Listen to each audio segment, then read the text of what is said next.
Para los homenajeados, quise decir, mi querido Julio, ¿sí, verdad?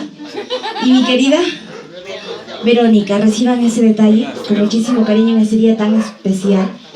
Estamos celebrándole el amor, ¿verdad? Así que esperamos que disfruten esta serenata, lo vamos a poner bien romántico, les deseamos todo lo mejor, igual que todos los que han venido a celebrar esta linda noche con ustedes. Así que fuerte ese aplauso para los homenajeados. Vamos a cantarles algo bien lindo para que bailen bien abrazaditos. Que seas, por favor, compañeros, para que se acerque la parejita al centro. Algo bien bonito. La foto primero.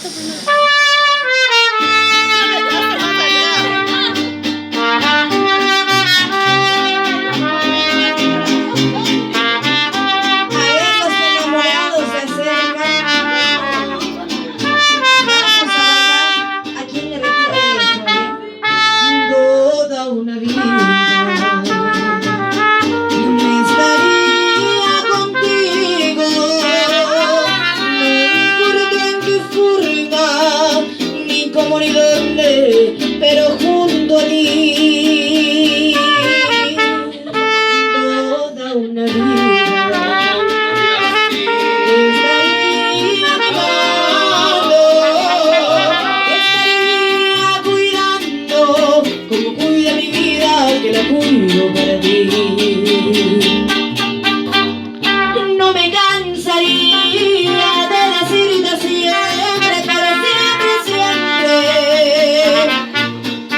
Eres en mi vida, al fin de angustia, desesperación. Toda una vida estaría mi amor, estaría cuidando como cuida mi vida, que la cuido por ti. Fuertes aplausos, por favor. ¡Que viva la parejita!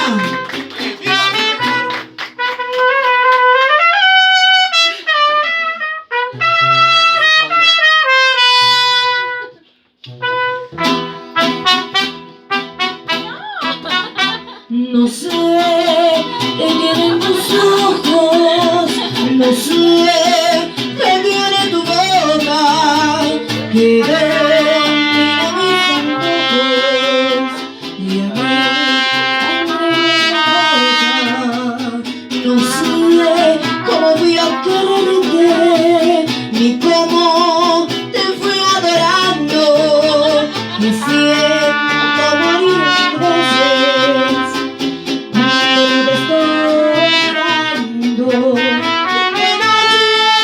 Cuando me acuesto, a Dios le pido olvidarte, y amanecer despierto tan solo adorarte.